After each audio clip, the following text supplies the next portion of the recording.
एक एक पैसाको भ्याल्यु हुन्छ त्यहाँ माथि तपाईँको 1 लाख रुपियाँ 2 लाख रुपियाँ तिरेर अक्सिजन किन्छु भने पनि पाउँदैन कि सकिसकेपछि त्यहाँ त्यति भ्याल्यु हुन्छ कि कसैले आफ्नो पन्जासम्मै खोलेर दिँदैन कि त्यहाँनिर होइन हरायो खस्यो भने सक्यो तपाईँको करोडौँ दिन्छु भने पनि पाउँदैन त्यहाँ भनेपछि त्यति भ्यालुएबल हुन्छ कि हरेक कुरा हरेक पैसाको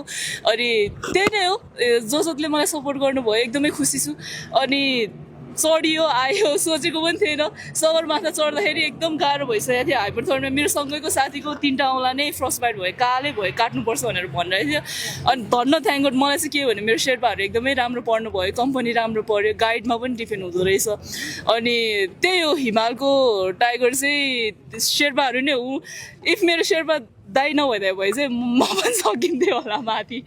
त्यो चाहिँ हो शेर्पाहरूलाई चाहिँ हामीले अप्रिसिएट गर्न नै पर्छ जस्तो तपाईँको चाहिँ गाला र ओठ चाहिँ फुटेको त्यो फोटोहरू चाहिँ हामीले देखेका थियौँ त्यो बाहेक अरू चाहिँ तपाईँलाई केही पनि मलाई केही भएन मेरो एकदमै मेरो झन् पक्का एक एक पैसाको भ्याल्यु हुन्छ त्यहाँ माथि तपाईँको 1 लाख रुपियाँ 2 लाख रुपियाँ तिरेर अक्सिजन किन्छु भने पनि पाउँदैन कि सकिसकेपछि त्यहाँ त्यति भ्याल्यु हुन्छ कि कसैले आफ्नो पन्जासम्मै खोलेर दिँदैन कि त्यहाँनिर होइन हरायो खस्यो भने सक्यो तपाईँको करोडौँ दिन्छु भने पनि पाउँदैन त्यहाँ भनेपछि त्यति भ्यालुएबल हुन्छ कि हरेक कुरा हरेक पैसाको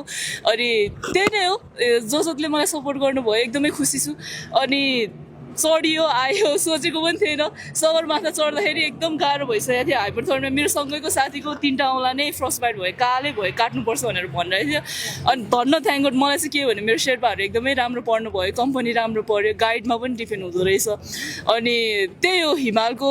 टाइगर चाहिँ शेर्पाहरू नै हो इफ मेरो शेर्पा दाइ नभइदियो भए चाहिँ म पनि सकिन्थेँ होला माथि त्यो चाहिँ हो शेर्पाहरूलाई चाहिँ हामीले अप्रिसिएट गर्न नै पर्छ जस्तो तपाईँको चाहिँ गाला र ओठ चाहिँ फुटेको त्यो फोटोहरू चाहिँ हामीले देखेका थियौँ त्यो बाहेक अरू चाहिँ तपाईँलाई केही पनि मलाई केही भएन मेरो एकदमै मेरो झन्